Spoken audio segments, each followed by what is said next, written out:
नमस्कार साथियों। आज के सेशन में हम उत्तराखंड टेट की परीक्षा जो कि 23 सितंबर को होनी संभावित है उसके सिलेबस पर डिस्कशन करेंगे। और ये सिलेबस हमने यूबीएससी की साइट से ही लिया हुआ है, जो कि सबसे ज़्यादा ऑथेंटिक कहा जा सकता है कि यही एग्ज़ाम भी कंडक्ट करवा रहे हैं। ठीक है ना। तो ये यूटेट का जो फर्स्ट का सिलेबस है, इसे अभी हम चर्चा नहीं कर रहे हैं, क्योंकि अभी जो हमारा रनिंग बैच है उसमें सभी साथी यूटेट द्वितीय यानी कि यूटेट सेकंड की प्रिपरेशन कर रहे हैं। तो उनके लिए एक बार यूटेट सेकंड जो कि कक्षा 6 से 8 तक के लिए होता है, तो उसका जो सीडीपी का सिलेबस है उसको पहले हम डिस्कस करते हैं। और आप लोग भी देखिएगा, जो भी साथी अभी इस वीडियो को देख रहे होंगे और जो यूटेट सेकंड की परीक्षा में बैठने वाले हैं, उनके लिए काफ़ी लाभदायक हो सकता है। क्योंकि काफ़ी कुछ क्लैरिटी तो हमारी सिलेबस को समझ करके हो जाती है, क्योंकि कई बार जो सिलेबस ही पता नहीं होता है और हम प्रिपरेशन कर रहे होते हैं। ठीक है, तो कोई भी तरीके से आप तैयारी कर रहे हैं, चाहे आप सेल्फ स्टडी कर रहे हैं, आप यूट्यूब के माध्यम से कर रहे हैं, आप कहीं किसी के मार्गदर्शन में कर रहे हैं, तो सिलेबस को ज़रूर आप देखिएगा। और कोई भी टॉपिक ऐसा नहीं हो कि जो आपका छूट जाए। अगर छूटता है तो उसको आप स्वयं से पढ़ने का प्रयास करिएगा। ठीक है। तो पहला जो यूनिट है, child development, elementary school child. ठीक है। सिलेबस अंग्रेजी में ही है, तो मैं अंग्रेजी में इसको डिस्क्राइब कर रहा हूँ। ठीक है। सॉरी, डिक्टेट कर रहा हूँ, और बाकी साथ में हिंदी में उसको मैं ट्रांसलेट करके समझाता हुआ चलूंगा। पहला जो टॉपिक है या पहला जो पॉइंट है वो है concept of development and it's relationship. अब यहाँ पर आप लोगों ने जब बीएड किया होगा, तो बीएड में आपने विकास व अभिवृद्धि नामक एक चैप्टर पढ़ा होगा, है ना। तो ये विकास और अभिवृद्धि से संबंधित कुछ बातें हैं जो आपसे पूछी जाएंगी इस पॉइंट के अकॉर्डिंग। जैसे कि अभिवृद्धि और विकास में क्या अंतर होता है, आवृत्ति की क्या विशेषताएं हैं, विकास की क्या विशेषताएं हैं, विकास के कितने पक्ष होते हैं, और किस आयु में किस स्तर का विकास होता है। इस तरह की बातें अमूमन सी टेट में और उत्तराखंड टेट में या किसी प्रकार की जो टेट की परीक्षा होती है वहां पर पूछी जाती है।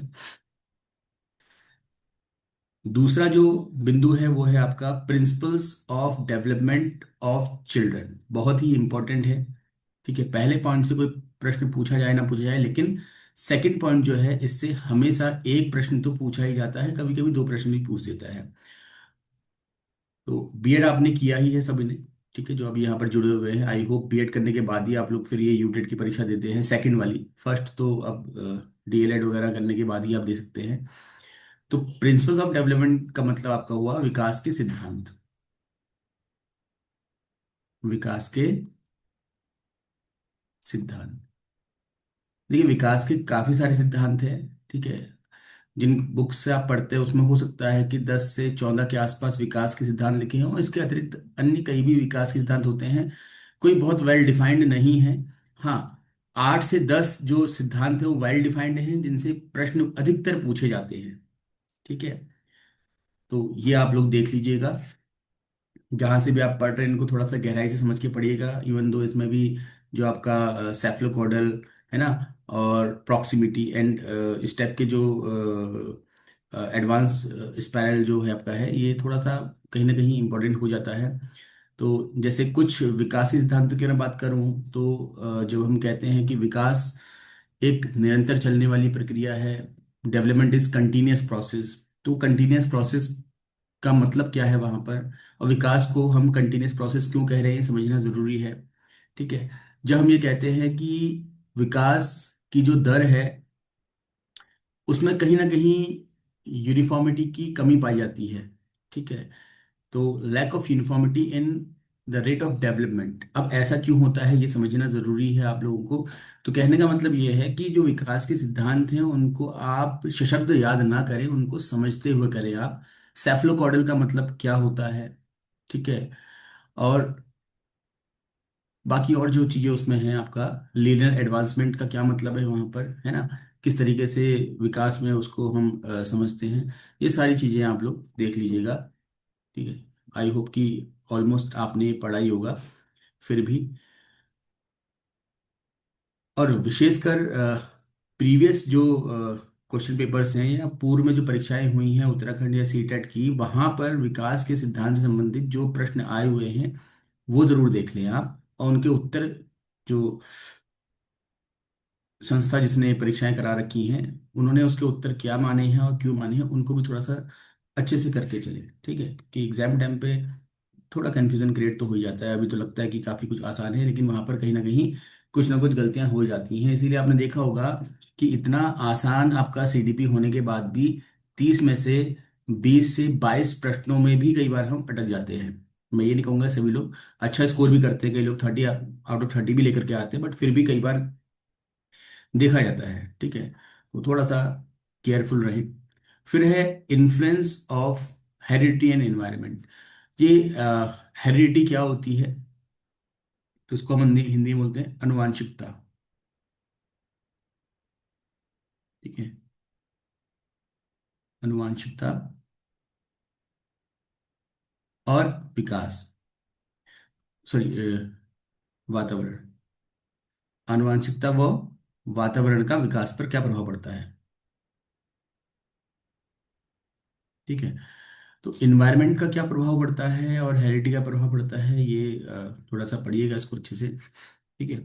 जैसे अनुवांशिकता का अगर हम छोटा सा एग्जांपल एक ले लें कि जो हमें जीन्स मिलते हैं, जैसे हमारे पेरेंट्स में जो गुणसूत्र होते हैं उसके अनुसार ही हम अपने जो फिजिकल स्ट्रक्चर होता है, हमारा जो कलर होता है बॉडी का, या फिर हमारा जो इंटेलिजेंस होता है उसी प्रकार से वो डेवलप होता है। अगर पेरेंट्स की हाइट अच्छी खासी है तो बच्चे की हाइट भी अच्छी ही होगी। पेरेंट्स की हाइट अगर अच्छी नहीं है तो संभावना है कि बच्चे की हाइट भी बहुत ज़्यादा नहीं अच्छी हो पाएगी, ठीक है। इसी प्रकार से पेरेंट्स का जो कलर है वो प्रभावित करता है बच्चों को। पेरेंट्स की जो बुद्धि बौद्धिक क्षमता है, पेरेंट्स का जो इंटेलिजेंस लेवल है वो भी बच्चों को प्रभावित करता है, ठीक है। इसको थोड़ा अच्छे से देखिएगा।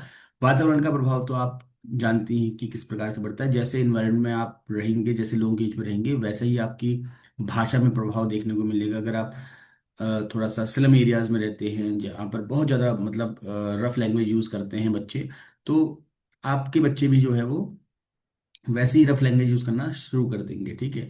आप अगर एक थोड़ा सा वेल एजुकेटेड सोसाइटी में रहते हैं जहाँ पर लोग बहुत सोच समझ करके शब्दों का प्रयोग करते हैं, अच्छी भाषा का प्रयोग करते हैं, तो आपका बच्चा भी उसी प्रकार की भाषा, एग्जाम्पल भाषा का दिया गया है ना।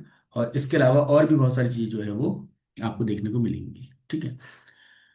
फिर आते हैं हम चौथी बिंदु पर, socialization process. Social world and children, देखो ये काफी इंपॉर्टेंट है कि बच्चे का सामाजिकरण हम कैसे करें।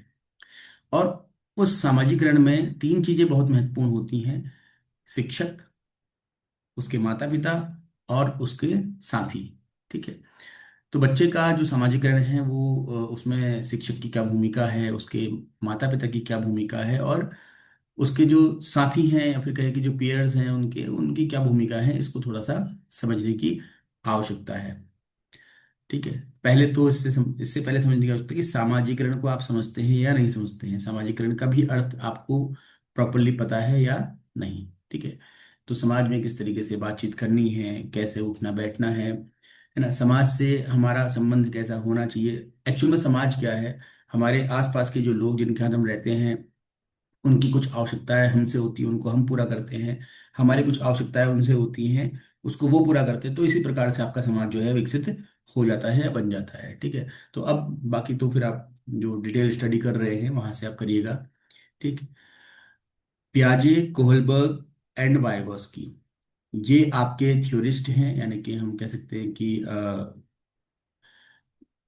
तीन जो आपके क्या बोल सकते हैं इनको हम, मनोवैज्ञानिक जो हैं, इन्होंने कुछ सिद्धांत दिए हैं। उन सिद्धांतों को भी बहुत अच्छे से पढ़ना है। देखिए तीनों ही बहुत महत्वपूर्ण है। जीन पियाजे ने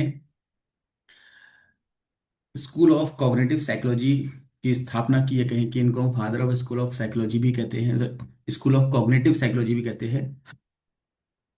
साथ ही साथ कंस्ट्रक्टिविस्ट अप्रोच जो कि आप यहाँ पे देख रहे हैं, कंस्ट्रक्टिविस्ट अप्रोच जो है वो भी जीन पियाजे के द्वारा दी गई है। अब ये कंस्ट्रक्टिविस्ट अप्रोच क्या है, ये कॉग्निटिव साइकोलॉजी क्या है, इस पर थोड़ा सा मंथन करिए, सोचिए। पढ़ा है आपने तो रिकॉल इजीली कर लेंगे, है ना।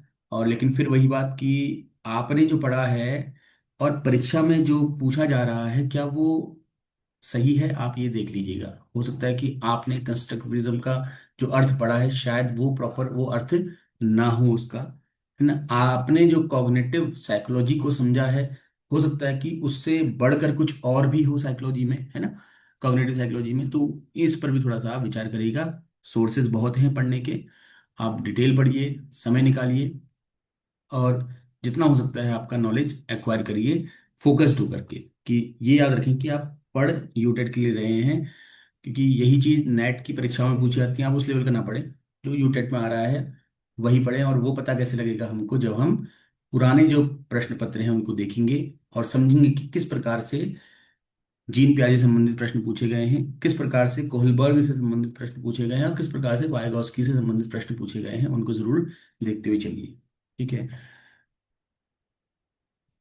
फिर है कोहलबर्ग की बात करते हैं। कोहलबर्ग जो है, इन्होंने मोरल डेवलपमेंट पर काम किया हुआ है, ठीक है। इन्होंने 3 स्तर दिए हैं, और उन हर स्तर के अंदर 2 2 अवस्थाएं बताइए, तो 6 अवस्थाएं और 3 स्तर कोहलबर्ग द्वारा दिए गए हैं। नैतिकता का विकास कैसे होता है बच्चे में, नैतिकता क्या होती है, तो ये सब कोहलबर्ग का सिद्धांत जब आप पढ़ते हैं तो वहां पर आपको समझ में आने लगता है। वाइगॉस्की का सिद्धांत कॉग्निटिव साइकोलॉजी का ही सिद्धांत है, बट थोड़ा सा जीन पियाजे से वो भिन्न है। भिन्न इसलिए है क्योंकि जीन पियाजे का सिद्धांत अनुवांशिक, या कहें कि बच्चे की जो जैविक प्रक्रिया होती है उस पर आधारित है। जीन पियाजे का मानना है कि हर बच्चा जब उसकी आयु बढ़ती है तो धीरे धीरे धीरे धीरे उसका जो संज्ञानात्मक विकास है, जो कॉग्निटिव डेवलपमेंट है, वो होने लगता है अपने आप ही। जबकि वाइगोस्की थोड़ा सा इससे भिन्न सोचते हैं। वो कहते हैं कि बच्चे के संज्ञानात्मक विकास के लिए या बच्चे के कॉग्निटिव डेवलपमेंट के लिए उसका वातावरण के साथ सामंजस्य होना बहुत जरूरी है। बच्चा जैसे वातावरण में रहेगा, उसी प्रकार से उसका संज्ञानात्मक विकास होता है। तो इसलिए इनकी थ्योरी को हम social and cultural theory of cognitive development के नाम से भी जानते हैं, ठीक है। तो जरूर पढ़ेगा, महत्वपूर्ण है। सिद्धांत को समझिए, उस सिद्धांत की अ, शैक्षिक पृष्ठभूमि क्या है, या फिर कहें कि शिक्षा के क्षेत्र में उसका सिग्निफिकेंस क्या है, उसकी सार्थकता क्या है, उसकी उपयोगिता क्या है, इसको जरूर समझिए। फिर आते हैं हम नेक्स्ट पॉइंट में, concept of child centred and progressive education. ये सब आप जानती हैं, चाइल्ड सेंटर्ड एजुकेशन आपने पढ़ी होती है, ठीक है। प्रोग्रेसिव एजुकेशन वैसे तो काफी समय से हमारे बीएड के पाठ्यक्रम से जुड़ी हुई है ना। तो आई होप कि आपने पढ़ा ही होगा, ठीक है। नहीं पढ़ा है तो उसको भी आप अच्छे से देख लीजिएगा, ठीक है। Critical perspective of the construct of intelligence, ठीक है। इंटेलिजेंस यानी कि बुद्धि के कंस्ट्रक्ट में, यानी कि बुद्धि के सृजन में, है ना। सृजन बोलते हैं कंस्ट्रक्ट को हम। बुद्धि के सृजन में हम किस प्रकार से सोच रखते हैं, या फिर हमारा जो नजरिया है वो कैसा है ना, उससे संबंधित ये बिंदु है। इस पर थोड़ा सा आपका विचार, अपना जो व्यक्तिगत विचार है वो भी, और जो मनोवैज्ञानिक है उन्होंने क्या विचार दिए हैं बुद्धि को लेकर के, थ्योरी ऑफ इंटेलिजेंस वगैरह है आपकी, उसको आप देखेंगे तो थोड़ा सा समझ में आने लगेगा। जिसमें बिने का सिद्धांत है आपका, है ना, और कई सारे और भी, स्पीयरमैन का सिद्धांत है ना, गिलफर्ड का सिद्धांत है, ये सब आप देखते ही चलिएगा। फिर आगे बढ़ते हैं, मल्टी डायमेंशनल इंटेलिजेंस, ठीक है। तो बुद्धि का जो बहु क्या बोलते हैं डायमेंशन को आप देख लीजिएगा, ठीक है। मल्टी डायमेंशनल जो छुट्टी है बुद्धि की, उसको भी आप करिएगा, ठीक है। मल्टीपल इंटेलिजेंस थ्योरी नाम से आपने पढ़ा होता है, हॉवर्ड गार्डनर का, ठीक है। तो ये है डायमेंशन, मतलब होती हैं आपकी दिशाएं, ठीक है। ये ये है आपकी डायमेंशन, विमाएं, सॉरी, हाँ, ठीक है। बहुविमीय इसे बोलेंगे हम। बहु एग्जैक्ट हिंदी समझ में नहीं आ पा रहा था उस समय। बहुविमीय बुद्धि, ठीक है, इसको पढ़ लीजिएगा। मल्टीपल इंटेलिजेंस थ्योरी से संबंधित ऑलमोस्ट ये आपका है। और वर्तमान में थोड़ा सा स्टर्नबर्ग का जो सिद्धांत है, जिसको हम त्रिविमीय सिद्धांत भी कहते हैं, है ना, ट्रायोटिक थ्योरी ऑफ इंटेलिजेंस भी कहते हैं, उसको भी थोड़ा सा देख लीजिएगा। उससे संबंधित प्रश्न पहले आए हैं लेकिन बहुत कम आए हैं, बट आप जरूर देखिएगा, ठीक है। अच्छा सिद्धांत है। और आने वाले समय में आपके एग्जाम्स में उसके प्रश्न देखने को मिलेंगे। तो फिलहाल ये कुछ बातें थी जो मनोवैज्ञानिक या कि कहें कि मनोविज्ञान में जो चाइल्ड डेवलपमेंट से संबंधित थी। ठीक है, इसके बाद ये मैं इसलिए कह रहा हूँ कि ये चीज़ें आपको, ये जो मैंने अभी डिस्कस किया, ये आपको साइकोलॉजी की ही जो बुक है उसमें मिल जाएगा इतना। ये पोर्शन जो है वो साइकोलॉजी की बुक में ही आपको मिल जाएगा। ठीक है, अब इसका देखिए लैंग्वेज एंड थॉट्स, ये देख लीजिएगा इसको। ठीक है, भाषा का, और भाषा का विचारों पर, और विचारों का भाषा पर क्या प्रभाव पड़ता है स्टेप से, और इसका बच्चों के विकास पर क्या प्रभाव पड़ता है। हर एक बिंदु को जो आप यहाँ पर देख रहे हैं, हर एक बिंदु को आपने बच्चों के विकास से जोड़ करके समझना है। ठीक है, फिर है gender as a social construct. एक अलग से पेपर होता है हमारा बीएड में, है ना, जेंडर एंड सोसाइटी का। वहां पर उस बुक में आपको ये टॉपिक मिल जाएगा। तो gender as a social construct, यानी कि समाज की संरचना में जेंडर का क्या महत्व है। ठीक, वो थोड़ा पढ़िएगा। फिर जेंडर का रूप, भूमिका क्या है, जेंडर बायस का मतलब क्या होता है, और किस प्रकार की शिक्षा हमको देनी चाहिए जेंडर से संबंधित, है ना, जो कि एक अच्छे समाज के लिए या एक अच्छे समाज की संरचना के लिए उपयोगी हो। ठीक, तो जनरली इसमें वही बातें आती हैं कि जेंडर दो तरीके से डिवाइड किया गया है, एक आपका फेमिनिन एंड मस्कुलिन। ठीक है ना, कि यानी कि पुरुष और महिला। तो हमारे समाज में महिलाओं के कुछ अलग रोल बताए गए हैं, या फिर अलग रोल को मानते हुए आ रहे हैं, जो कि धीरे धीरे धीरे धीरे आपका आपका थोड़ा सा चेंज हो रहा है माइंड का हर किसी का। पहले से महिलाओं को उच्च शिक्षा नहीं दी जाती थी, अब आज के समय में आप देखिएगा कि प्रत्येक जो लड़की है वो, या महिला जो है वो अच्छी शिक्षा लेकर के अच्छे अच्छे पदों पर आसीन हो रही है और बेहतर काम भी कर रही है। ठीक है, रिसेंटली जो ऑपरेशन सिंदूर था उसमें भी आपने देखा कि जो हमारी लीडर्स थी वो दोनों की दोनों आपकी फीमेल थी। ठीक है, चाहे वो आपका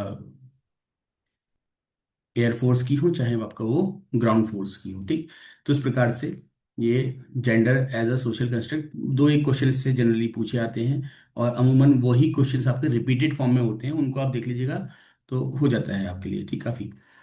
फिर है individual difference among learners, important topic है, और साइकोलॉजी की बुक में ही आपको मिल जाएगा। ठीक है, understanding difference based of diversity of language, caste, gender, community and religion. ठीक है, तो language, caste, gender, community and religion, यानी धर्म, जाति, जेंडर और वर्ग तथा भाषा की जो विविधता है ना, उसके आधार पर किसी भी छात्र के या फिर अधिगमकर्ता के बीच में जो अंतर पैदा हो सकते हैं, या फिर जो अंतर पाए जा सकते हैं, उनको समझना। ठीक है, तो जैसे एक छोटा एग्जांपल आपको मैं लैंग्वेज का देता हूँ यहाँ पर। अगर माना कि कोई बच्चा है वो हिंदी बहुत अच्छी समझता है, ठीक है, उसकी मदर टंग भी हिंदी है, और हिंदी भाषी समाज में वो रहा हुआ है। अब वो कहीं ऐसे स्थान पे पढ़ने चला गया है, ऐसी जगह चला गया है पढ़ने के लिए जहाँ पर हिंदी भाषा का प्रयोग हो ही नहीं रहा है। तो भले ही वो कितना ही इंटेलिजेंट हो, कितना ही उसको नॉलेज हो, अब वो उस क्लासरूम में जहाँ पर हिंदी भाषा का प्रयोग ही नहीं किया जा रहा है, अन्य किसी भाषा में, चाहे वो हो सकता है कि अंग्रेजी भाषा हो सकता है कि वो चाइनीज भाषा हो सकता है जापानीज भाषा हो, उस भाषा में पढ़ाया जा रहा है, तो अब वो बच्चे की बुद्धि का कोई रोल नहीं रह जाएगा, क्योंकि उसकी भाषा का प्रयोग वहां पर हो नहीं पा रहा। तो जो भी वो डिकोड कर पाता, जो भी वो समझ पाता, अब समझने में वो सक्षम नहीं हो पाएगा। ठीक है, तो इस तरीके से लैंग्वेज जो है वो, लैंग्वेज डाइवर्सिटी जो है वो डिफरेंस क्रिएट कर देती है। ऐसे ही कास्ट का, जेंडर का, कम्युनिटी का, रिलीजन का क्या रोल होता है, इसको आप देख लीजिए। Distinction between assessment for learning and assessment of learning. अभी असेसमेंट फॉर लर्निंग यानी अधिगम के लिए आकलन, ठीक है, और असेसमेंट ऑफ लर्निंग, अधिगम का आकलन से क्या मतलब है। अधिगम के लिए आकलन, आप पढ़ा रहे हैं बच्चों को, और पढ़ाते पढ़ाते आप बीच में कुछ जानने का प्रयास कर रहे हैं कि जो विषय या जो टॉपिक आप पढ़ा रहे हैं उसमें बच्चों की समझ कितनी है। उदाहरण के लिए अगर मैं चाइल्ड डेवलपमेंट टॉपिक आपको पढ़ा रहा हूँ, ठीक है, तो मैं पहले जानना चाहूंगा कि आपको विकास के बारे में क्या पता है ना, आपको पता है कि चाइल्ड किसे कहते हैं। तो यानी मैं जो आपको पढ़ा रहा हूँ, जो पढ़ाने जा रहा हूँ, उसमें आपकी समझ क्या है, ठीक है, वो मैं असेस कर रहा हूँ, जिससे मैं समझ पाऊँ कि मुझे कितना पढ़ाना है, क्या पढ़ाना है। और जब मैं पढ़ा रहा हूँ, तो ऐसे ही जब पढ़ाने के दौरान बीच में कुछ ऐसे शब्दावलियाँ आती हैं, ऐसे टर्मिनोलॉजीज आती हैं, ऐसे कंसेप्ट आते हैं जो मुझे लगता है कि आपको पता होने चाहिए, उस पर मैं प्रश्न आपसे कर सकता हूँ। वो भी आपका अधिगम के लिए आकलन होता है, असेसमेंट फॉर लर्निंग होती है। और इसके बाद जो टॉपिक मैं आपको पढ़ा चुका हूं, माना कि मैंने चाइल्ड डेवलपमेंट आपको पढ़ा दिया है ना, अब पूरा पढ़ने के बाद, पूरा कंप्लीट आपने कर लिया है, उसके बाद मैं आपसे कुछ प्रश्न पूछता हूँ ये जानने के लिए कि जो मैंने पढ़ाया है वो आपको समझ में आया भी या नहीं। तो वो कहलाएगा आपका असेसमेंट ऑफ लर्निंग, कि आपने जो पढ़ा उसका आकलन। समझ में आ रहा है? तो ये डिफरेंस होता है आपका assessment for learning and assessment of learning में, ठीक है। ये तो सिर्फ एक थोड़ा सा समझाने के लिए था, ठीक है। बाकी ध्यान रखना है कि जब क्लासरूम चल रही है आपकी, कक्षा कक्ष के अंदर जो कुछ भी आप प्रश्न उत्तर कर रहे हैं बच्चों को पढ़ाने के दौरान किसी एक टॉपिक को, वो सारा असेसमेंट फॉर लर्निंग होता है। और क्लास कंप्लीट होने के बाद, है ना, क्लास कंप्लीट हो गई है, अब आप बच्चों को कुछ पढ़ा नहीं रहे हैं, अब आप जो प्रश्न करेंगे वो क्या हो जाएंगे, आपके असेसमेंट ऑफ लर्निंग। ठीक है, कितना जाना आपने, कितना समझ पाया। ठीक है। School based assessment, continuous and comprehensive evaluation, बड़ा इंपॉर्टेंट टॉपिक है और प्रश्न कई पूछे आते हैं इससे। ये तो आपका 2005 से ही बहुत ज़्यादा इंपॉर्टेंट रहा है, हर तरह की परीक्षा में जो कि टीचर एजुकेशन संबंधित है वहाँ पर ये पूछे आते हैं। तो यहाँ पर आपका सीसीई के साथ साथ फॉर्मेटिव असेसमेंट, समेटिव असेसमेंट, ऐसे कंसेप्ट भी आपसे पूछे जाएंगे, वो भी आपको आने चाहिए, ठीक है। फिर है formulating appropriate questions for assessing readiness level of learner, कि बच्चों को देखो, रेडीनेस वर्ड सुनकर के आपको याद आ रहा होगा कि थॉर्नडाइक ने जो लॉ ऑफ लर्निंग दिए हैं, प्राइमरी लॉ ऑफ लर्निंग, उसमें तीन लॉज हैं। एक तो है law of readiness, law of practice या exercise, and law of effect. तो बच्चों को पढ़ाई के लिए तैयार करें हम, ताकि बच्चे पढ़ने में ध्यान दे सकें, ठीक है। उसके लिए हम किस प्रकार के प्रश्न बच्चों से पूछ सकते हैं, कैसे हम जान पाएंगे कि बच्चा पढ़ने के लिए रेडी है या नहीं है। आपने पढ़ाना तो शुरू कर दिया, लेकिन क्लास में बैठा हुआ बच्चा तो यही सोच रहा है कि कल शाम को जिस पार्टी में वो गया था, उस पार्टी में उसने क्या मिस कर दिया, या फिर आज क्लास के बाद वो उसको दूसरे किसी पार्टी में जाना है, या फिर कहीं खेलने जाना है, तो वहां के लिए वो प्लानिंग कर रहा है, तो उसके माइंड में प्लानिंग चल रही है और आप क्लास पढ़ा रहे हैं, तो कोई फायदा नहीं हो पाएगा, बच्चा तैयार ही नहीं पढ़ने के लिए। तो आप पहले उसको तैयार तो करें, और तैयार करने के लिए किस प्रकार के हम प्रश्न बना सकते हैं, है ना, जो इस पर चर्चा होगी। इसको आप, अगर हम बात करें कि हम टीचिंग जो हमारी होती है उसमें हम बनाते हैं ना लेसन प्लान वगैरह, तो वहाँ प्रीवियस कोई वो sorry question for assessing previous knowledge, तो पूर्व ज्ञान से संबंधित प्रश्न जब हम पूछते हैं तो वो कुछ इस प्रकार से ही बच्चों को तैयार करने से संबंधित होते हैं, ठीक है। फिर इसके बाद है for enhancing learning and critical thinking, बच्चों में किस प्रकार से हम क्रिटिकल थिंकिंग को बढ़ावा दे सके। आज के समय में जो भी इंस्टीट्यूशंस हैं, चाहे प्राइमरी लेवल की एजुकेशन हो, चाहे सेकेंडरी हो, चाहे आपका हायर एजुकेशन हो, हर तरह की स्कूलिंग में, हर तरह की एजुकेशन सिस्टम में क्रिटिकल थिंकिंग को एनहेंस करने के लिए बहुत ज़्यादा प्रयास किए जा रहे हैं। तो आप ऐसा क्या कर सकते हैं कि बच्चे की क्रिटिकल थिंकिंग बढ़े। आपने बच्चे को कोई कहानी सुनाई और उससे एक प्रश्न कर दिया उस कहानी से संबंधित, तो वो क्रिटिकल थिंकिंग को डेवलप नहीं करेगा। उदाहरण के लिए आपको जीन पियाजे पढ़ाया हमने, और जीन पियाजे में हमने बोला कि चार अवस्थाएं होती हैं, ठीक है। अब प्रश्न पूछा गया है आपसे कि बताइए जीन पियाजे के सिद्धांत में कितनी अवस्थाएं हैं, आपने बोला चार, तो इसमें आपकी कोई क्रिटिकल थिंकिंग डेवलप नहीं हो पा रही है। अगर प्रश्न ये किया जाता कि जीन पियाजे की तीसरी अवस्था, जिसको हम मूर्त संक्रियात्मक अवस्था या फिर कंक्रीट ऑपरेशनल स्टेज भी कहते हैं, उसका वर्तमान समय की कक्षा कक्ष शिक्षण में निम्न में से क्या उपयोगिता होगी, और निम्न में से क्या उपयोगिता होगी में हमने चार ऑप्शन आपको दे दिए। हम कह सकते हैं कि बच्चों को शिक्षक अधिक से अधिक टीएलएम का प्रयोग करके सिखाएगा, या बच्चों को शिक्षक केवल व्याख्यान के माध्यम से सिखाएगा, इस प्रकार से हमने प्रश्न किए जो कि वास्तविक परिस्थिति से संबंधित है, तो वहां पर आपको चार में से एक पिक करना है। अब आपकी जो क्रिटिकल थिंकिंग है उसका असेसमेंट हो पाएगा। बात समझ में आ रही? तो इस प्रकार के प्रश्नों के माध्यम से या फिर इस प्रकार के शिक्षण से ही हम बच्चों में क्रिटिकल अवेयरनेस या क्रिटिकल थिंकिंग को डेवलप कर सकते हैं। ठीक है, आई होप कि ये समझ में आया होगा। ये कुछ पॉइंट्स थे जो कि हमने child development, elementary school child के संबंध में बातचीत करी है। ये कक्षा 6 से 8 तक के बच्चों के लिए है। मैं फिर से बता देना चाह रहा हूँ, अगर कोई बीच में स्किप करके इस वीडियो को देख रहा है, तो ये यूटेट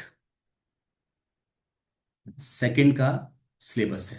ऑलमोस्ट यूटेट फर्स्ट और सेकंड में सीडीपी का सिलेबस देखने को मिलता है कि सेम ही होता है, लेकिन थोड़ा डिफरेंस रहता है टाइप ऑफ क्वेश्चंस में। ठीक है, अब आते हैं हम सेकंड यूनिट में, जो कि है concept of inclusive education and understanding children with special need. अब यहाँ पे स्पेशल नीड वाले जो बच्चे हैं उनके लिए है ना, CWSN, children with special need. पहले तो हमको पता होना चाहिए कि चिल्ड्रन विद स्पेशल नीड से संबंधित हमारे पास इस टाइम पे कितनी कैटेगरीज है? 21 कैटेगरीज हैं, है ना। 21 कैटेगरीज, 21 प्रकार होते हैं। ठीक है, जिसमें कि आपका लर्निंग डिसेबिलिटी भी आता है, जिसमें बच्चों का ब्लाइंडनेस भी आती है, अंधापन भी आता है ना, और आपका कह सकते हैं कि लो विजन भी आता है। इस प्रकार से 21 है। और ये आपका जो RPWD एक्ट जो है ना, 2016, इसको अगर आप इसका जो पेपर वो पढ़ते हैं, डॉक्यूमेंट पढ़ते हैं, तो वहां पर ये 21 कैटेगरी बताई गई है। ठीक है, और मैं चाहूंगा कि थोड़ा समय अगर आप निकाल पाते हैं तो आप उस डॉक्यूमेंट को पढ़ें और ये जो 21 कैटेगरीज है इनको बेहतर तरीके से समझने का प्रयास करें, क्योंकि प्रश्न में आपसे ऐसा पूछ सकता है, पूछा गया है पुराने किसी प्रश्न पत्र में, आप देखिएगा, मुझे जहाँ तक याद है कि अब क्वेश्चन था कि RPWD एक्ट के अंतर्गत निम्न में से कौन सी एक विशिष्टता नहीं रखी गई है। तो चार ऑप्शन थे, 21 कैटेगरी में से तीन कैटेगरी वहां पर आपकी लिखी थी, एक कैटेगरी ऐसी लिखी गई थी जो कि उन 21 कैटेगरी में है ही नहीं, मतलब कि जो नहीं रखी गई है। तो उसको आप तभी पहचान पाएंगे जब आपने 21 की 21 पढ़ रखी है। वो 5-7 पढ़ करके काम नहीं चलेगा। ठीक है, तो addressing learners from diverse background including disadvantaged and deprived. ठीक है, तो इसमें कुछ बच्चे ऐसे आते हैं जो कि डिप्राइव्ड बैकग्राउंड से आते हैं, है ना, पिछड़े बैकग्राउंड से आते हैं। उनको पहचानना, उनकी मतलब पहचान कर पाना। Addressing the needs for children, needs of children with learning difficulties. अब ये लर्निंग डिफिकल्टीज क्या क्या होती हैं? बहुत सारी होती हैं, उनको पढ़ना है, समझना है।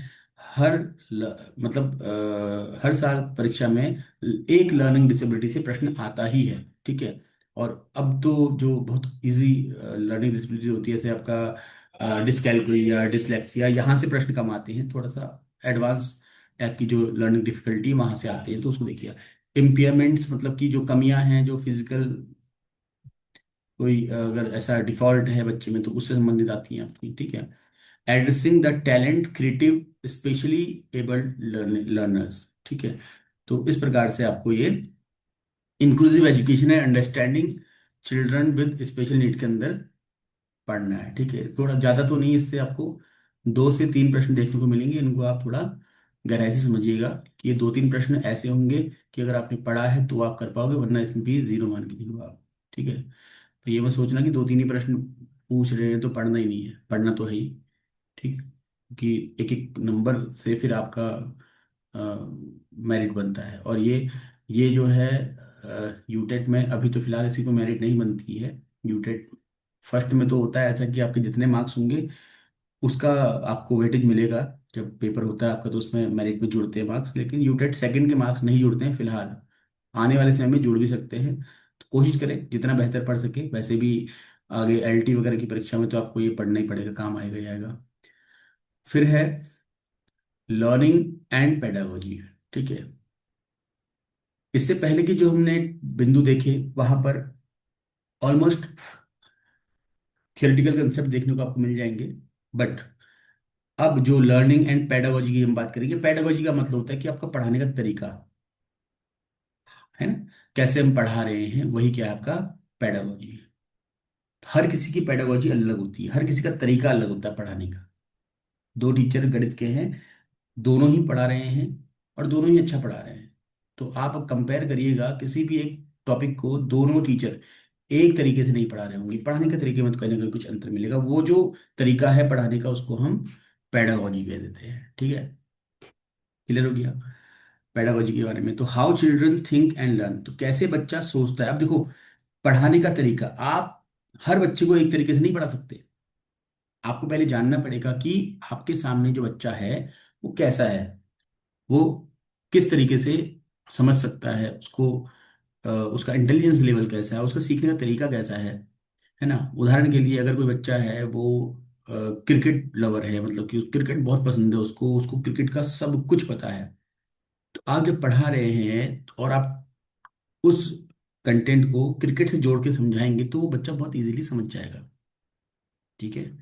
कोई बच्चा ऐसा है कि जिसको म्यूजिक बहुत पसंद है, म्यूजिक का उसको ए स्क्रू सब पता है, तो आप कंटेंट को म्यूजिक से जोड़ के पढ़ाएंगे तो उसको समझ में आ जाएगा, है ना। इस प्रकार से तरह तरह के बच्चे होते हैं। ठीक है, आपको जानना है कि बच्चे सोच कैसे रहे, समझ कैसे रहे हैं। ठीक है, हर तरह के बच्चे की समझ सोच को जानना, ये ही पेडागोजी के अंदर महत्वपूर्ण होता है।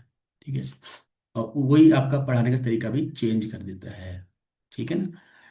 How and why children fail, क्यों बच्चे फेल होते हैं, क्या ऐसे कारण है कि शिक्षक बहुत मेहनत कर रहा है, मैनेजमेंट बहुत मेहनत कर रहा है, लेकिन फिर भी कुछ बच्चे जो है वो फेल हो जा रहे हैं, वो परफॉर्मेंस कर ही नहीं पा रहे, और इसलिए नहीं कर पा रहे हैं कि वो बुद्धू है, बाकी चीज़ों में बड़े एक्टिव है, वो स्पोर्ट्स में एक्टिव है, म्यूजिक में एक्टिव है, और कोई एक्टिविटी होती है उसमें अच्छा परफॉर्मेंस करते हैं, मतलब इंटेलिजेंस तो ठीक है उनका, लेकिन पढ़ाई में जो सब्जेक्ट पढ़ रहे वहां पर वो परफॉर्मेंस नहीं दे पा रहे, तो उसके पीछे क्या कारण है। ठीक है, वो भी आपका कंसर्न होगा यहाँ पर। Basic processes of teaching and learning, अब पढ़ाने और सीखने की जो प्रोसेस है, जो प्रक्रिया है, वो क्या है, कैसे आप पढ़ाते हैं, कैसे करते हैं। जैसे लेसन प्लान आप बनाते हैं ना, तो वहां पर आप क्या करते हैं, एक प्रोसेस को फॉलो करते हैं कि मैं पहले जाऊंगा, फिर मैं बच्चों से कुछ प्रश्न पूछूंगा, वो प्रश्न कैसे होने चाहिए, तो उनको आप बनाते हैं। अच्छा, मैं जो प्रश्न पूछ रहा हूँ उसका बच्चे उत्तर कैसा दे पाएंगे, वो भी आप सामने लिखते हैं, है ना। अपेक्षित व्यवहार जहाँ पर लिखा जाता है ना, तो इस तरीके से हम प्लानिंग कर रहे होते हैं। तो उस प्रोसेस में क्या होता है, पहले में हम पूर्व ज्ञान पर आधारित प्रश्न पूछते हैं, उसके बाद फिर हम इंट्रोडक्शन देते हैं टॉपिक का, फिर हम कुछ डेवलपमेंट्री क्वेश्चंस पूछते हैं जो बच्चों को पढ़ाने वाले हैं टॉपिक, हम उससे जोड़ने के लिए, फिर हम एक्सप्लेनेशन करते हैं। एक्सप्लेन करने के दौरान हम कुछ बच्चों के साथ प्रैक्टिकल भी करते हैं, कुछ टीएलएम का यूज़ भी करते हैं। इस तरीके से हमने क्या है, एक लेसन प्लान के अंदर एक प्रोसेस हमने यूज़ कर ली, बट वो लेसन प्लान तक सीमित नहीं होती है, उसको हमने आगे एग्जीक्यूट करना होता है। ठीक है, तो लेसन प्लान तो सिर्फ आपके सीखने के मतलब टीचर बनने का आरंभिक चरण होता है। टीचर बनने के बाद तो बहुत सारे चैलेंजेस और आपके सामने आते हैं, और वो प्रक्रिया को आप बेहतर तरीके से समझने लगते हैं। ठीक है, बट प्लान करके जाते हैं तो आपकी टीचिंग अच्छी हो पाती है। अगर बिना प्लान के आप चले जाते हैं तो आपने कभी नोटिस किया होगा कि उस दिन आप नर्वस भी हो जाते हैं, और कहीं ना कहीं आपको डल सा फील होने लगता है कि यार मैं आज अच्छा नहीं करा पाया या अच्छा नहीं पढ़ा पाया। चिल्ड्रंस स्ट्रेटजी ऑफ लर्निंग, बच्चों के सीखने की क्या स्ट्रेटजीज हो सकती हैं। Learning as a social activity, हम सोशल एक्टिविटी से जोड़ करके कैसे बच्चे को सिखा सकते हैं। ठीक है, बच्चों को ऐसा ना लगे कि हम पढ़ रहे हैं स्पेशली। ठीक है, बच्चों को हम ग्रुप में पढ़ाएंगे, बच्चों को हम असाइनमेंट्स देते हैं, बच्चों को हम प्रोजेक्ट वर्क देते हैं, जहाँ बच्चे मिल करके आपस में दोस्तों से बातचीत करके उस काम को कर रहे होते हैं, वो ही उनका सीखने का तरीका भी होता है। सोशल कंस्ट्रक्ट ऑफ लर्निंग, क्या सोशल कंस्ट्रक्ट्स होते हैं। ठीक है, child as a problem solver and a scientific investigator, देखो हमारे यहाँ पर एक बात हमेशा कही जाती थी पहले से कि बच्चा जो है कोरी स्लेट के समान है, आपने सुना होगा ना, या आपने बीएड किया होगा, या कई सारे आपने वक्ताओं के मुंह से सुना होगा कि बच्चे जो हैं वो कोरी प्लेट प्लेट के कोरी स्लेट के समान है, या कोरी कागज के समान है। आप जैसा उस कागज में या उस स्लेट में लिखेंगे, है ना। बच्चे वैसे ही बन जाएंगे। लेकिन जो न्यू अप्रोच है वो ये बात स्पष्ट करती है कि बच्चा कभी भी कोरी स्लेट या कोरा कागज नहीं होता। बच्चा जब स्कूल के अंदर आता है तो कहीं ना कुछ एक्सपोजर लेकर के वो आता है। बच्चा 6 साल की आयु में स्कूल में आ रहा है, और आप देख सकते हैं कि आज तो 5 साल तक के बच्चे बहुत एडवांस है हर चीज में ना। तो 6 साल में जो बच्चा स्कूल में आ रहा है, उससे हम कैसे उम्मीद कर लें कि वो कोरा कागज है। उसे बहुत कुछ पता है, वो बहुत कुछ जानता है। वो आपकी हर बात को एज इट इज एक्सेप्ट नहीं कर लेगा। ठीक है। वो कहीं ना कहीं विरोध या तो जता करके आपकी बात को नकार सकता है, या फिर विरोध नहीं भी जता जताता है तो वो आपकी बात को एक कान सुन के एक कान से निकाल देगा। तो आपने क्या करना है, आपने बच्चों को प्रॉब्लम सॉल्वर मान करके या साइंटिफिक इन्वेस्टिगेटर मान करके इस तरीके से उनके लर्निंग एनवायरनमेंट क्रिएट करना है कि बच्चों को लगे कि हमें टीचर कुछ नहीं पढ़ा रहा है। टीचर ने तो हमको बस ये इन्वायरमेंट दे दिया, अब हम इसको खुद ही कर रहे हैं। जैसे कि मेले में जाते हैं ना, मेले में आपने देखा होगा, जो मेले लगते हैं, नुमाइश वगैरह लगते हैं, बच्चा जाता है तो एक बड़ा सा एरिया होता है। तो उसको ये नहीं कहा जाता बेटा पहले यहाँ जाओ फिर यहाँ जाओ फिर यहाँ जाओ यहाँ जाओ। उसको फ्री छोड़ देते हैं, और बच्चा अपने हिसाब से ऑब्जर्व करके उस मेले में अपने पसंद की दुकानों में जाकर के रुकता है। कोई झूले के सामने रुक करके झूला झूलने के लिए कहता है, या कहीं पर अगर गन शूट करने का अगर कोई गेम चल रहा हो तो उसको करने के लिए कहता है ना। कहीं पर सर्कल फेंकने वाला गेम चल रहा हो तो उसके लिए कह रहा होता है, या फिर कहीं पर उसको कुछ खाने का मन करता है तो वहां पर रुकता है। तो इस प्रकार से उसके सामने आपने इन्वायरमेंट रख दिया है। अब बच्चा अपनी इंटरेस्ट के अकॉर्डिंग उसको यूज कर रहा है। ठीक है। तो इस प्रकार से हम कंस्ट्रक्टिविस्ट अप्रोच को फॉलो करते हैं, जहां पर टीचर को हम एक सुगमकर्ता की भूमिका में रखते हैं कि टीचर बस खड़ा है साइड में। आप लोग मॉल में जाते हैं ना शॉपिंग करने के लिए, तो मॉल में आकर के क्या है, मॉल में हर एक कॉर्नर बना हुआ है, आप जाइए आप ढूंढिए आपको जो पसंद आ रहा है।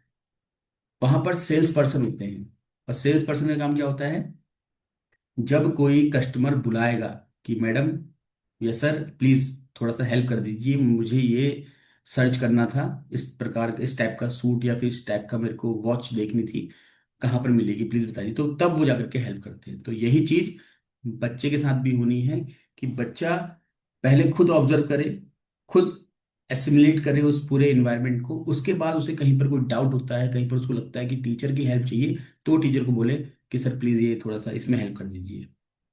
तो यहाँ पर बच्चा अपने इंटरेस्ट से टीचर को अप्रोच कर रहा है, ना कि टीचर उसको फोर्स कर रहा है कुछ पढ़ने के लिए। तो ऐसी अप्रोच से पढ़ाने की बात यहाँ पर कही गई है ना। और ये आज नहीं, 2005 में कह दी गई थी, अब 20 साल हो चुका है आज तो।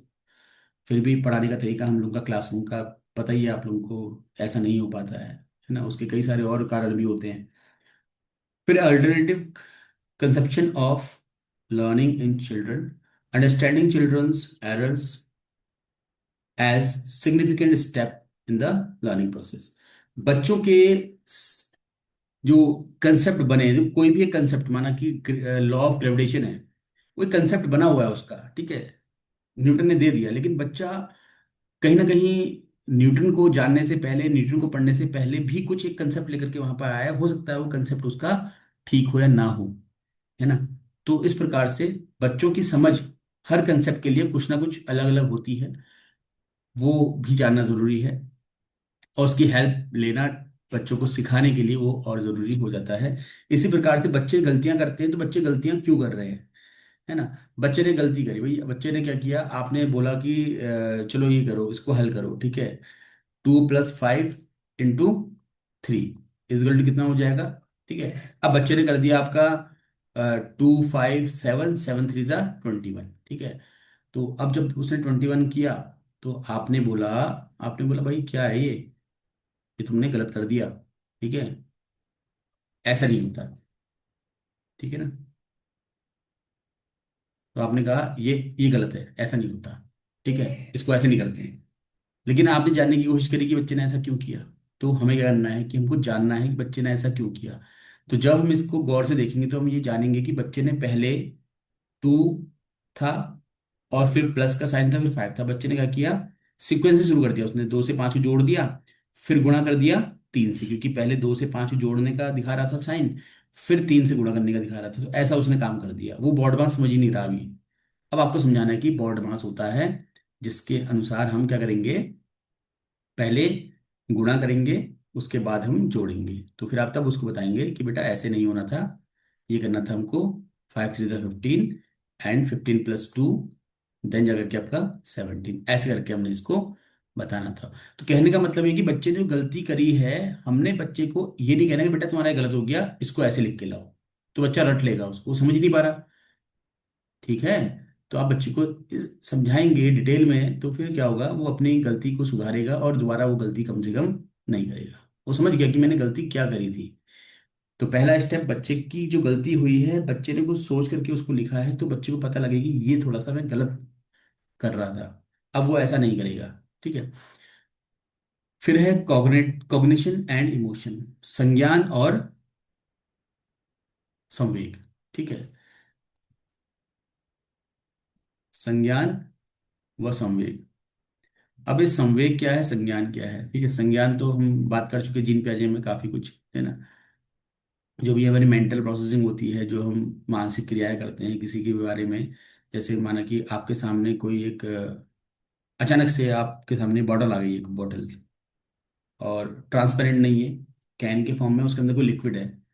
तो आप सोचने लगे यार इसके अंदर क्या होगा, इसके अंदर जूस होगा, इसके अंदर मिल्क होगा, इसके अंदर वाटर होगा, ये क्या हो सकता है इसके अंदर, सोच रहे हैं। तो वही क्या है, आपका संज्ञान है।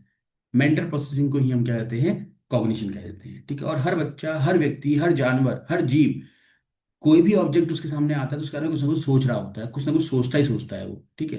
ये सोचने की क्रिया को ही संज्ञान कहते हैं। और इसके बारे में बहुत डिटेल डिस्कशन, जो कॉग्निटिव साइकोलॉजी आप पढ़ते हैं जीन पियाजे की, वहां पर आपने ऑलमोस्ट पढ़ ही लिया होगा आपने, है ना, जिस भी माध्यम से आप पढ़ रहे हैं। ठीक है, तो उसको और गौर से समझिएगा। संवेग क्या होता है, इमोशन। ठीक है, किसी ने आपको थप्पड़ मार दिया, अब आप क्या रिएक्शन करते हैं, वो क्या आपका इमोशन है। ठीक है। और आपने नोटिस किया होगा कि घर में अगर आपसे कोई थोड़ी ऊंची आवाज में बोल दे तो आप चिल्ला करके जवाब दे देते हैं, लेकिन जहां पर आप जॉब कर रहे हैं, अगर वहां उस फर्म का या उस क्या बोलते हैं, संस्था का मालिक जो ऑनर है, वो अगर आपसे ऊंची आवाज में बोल दे, डांट दे आपको, तो आप चुपचाप सर नीचे करके सुन लेते हैं, भले ही रो लेंगे अंदर से। तो क्या हुआ कि बुरा तो आपको दोनों कंडीशन में लगा, लेकिन एक जगह पर आपने क्या किया, अलग प्रतिक्रिया की, एक जगह पर अलग प्रतिक्रिया की। एक जगह पर आप चिल्ला गए रिस्पॉन्स में, एक जगह पर आप चुपचाप सर नीचे करके रोने लग गए। ठीक है, तो ये चीजें हैं। Motivation and learning. मोटिवेशन क्या होता है? बताइए, क्या कहते हैं मोटिवेशन को हम? बोलिए। प्रोत्साहन बोलते हैं ना शायद, हिंदी में, प्रोत्साहन। ठीक है। तो क्या होता है मोटिवेशन, किसी भी एक्ट को इफिशिएंट बनाने के लिए, या एनर्जाइज करने के लिए, या उसमें ऊर्जा भरने के लिए हम कुछ ऐसा करते हैं कि, है ना, बच्चा ऊर्जा से भर जाता है उस काम को करने के लिए, वही मोटिवेशन। जैसे एक बच्चे से आप कह रहे हैं बेटा होमवर्क कर ले, नहीं कर रहा, वो कभी यहाँ घूम रहा, कभी वहां घूम रहा, आपने कहा बेटा होमवर्क कर ले 1 घंटे के अंदर। फिर अगर तूने होमवर्क कर लिया तो फिर हम चलेंगे किसी बढ़िया से मॉल में, तेरे को कुछ शॉपिंग करवाऊंगा, और साथ ही साथ तेरे को एक मूवी भी दिखाऊंगी या दिखाऊंगा, जो उसको पसंद है। आपने वो उसको लालच दे दिया, तो क्या हुआ, वो मोटिवेशन हो गया उसके लिए, हो गया अरे होमवर्क 1 घंटे में, आधे घंटे में करके देता हूँ तुम्हें। क्योंकि अभी तक तो उसको ऐसा लग रहा था क्या करना है यार, चलो थोड़ी देर में कर लेंगे, 2 घंटे बाद कर लेंगे, शाम को कर लेंगे, ऐसा उसको लग रहा था, तो वो कर ही नहीं रहा था। अब आपने उसको एक डेडलाइन दे दी कि भैया 1 घंटे में कर देगा, तो फिर तेरे को मैं तेरे पसंद का जो भी तेरे को फूड पसंद है वो खिलाऊंगी, या फिर मूवी वगैरह दिखाऊंगी, इस टाइप से, है नहीं। ये मोटिवेशन हो गया। Factor contributing to learning. ठीक है, पर्सनल एनवायरनमेंट। अब क्या ऐसे फैक्टर्स होते हैं जो बच्चे के सीखने में बहुत ज्यादा कंट्रीब्यूशन करते हैं, योगदान करते हैं? ठीक है, जैसे सबसे पहला फैक्टर तो होता है कि बच्चे के पारिवारिक वातावरण।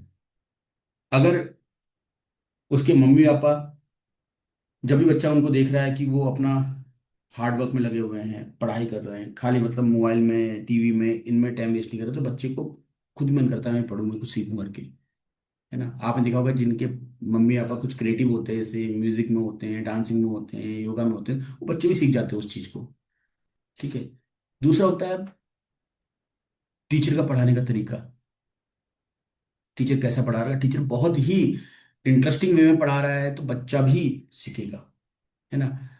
अगर टीचर बहुत ऐसा पढ़ा रहा है, बिल्कुल खाली लेक्चर दे दिया, तो बच्चा बोर हो जाएगा, मन नहीं करेगा पढ़ने का उसका, फिर वो दोबारा उसकी किसी क्लास पसंद भी नहीं करेगा और विषय से भी चिढ़ जाएगा। वो जैसे पहले मैथमेटिक्स में और इंग्लिश में होता था कि रटने की प्रक्रियाएं होती थी तो मजा नहीं आता था। आज के डेट में देखो आप, इंग्लिश को भी पढ़ाने वाले टीचर्स इतना इंटरेस्टिंग बना देते हैं कि बच्चों का मन करता है सीखने का।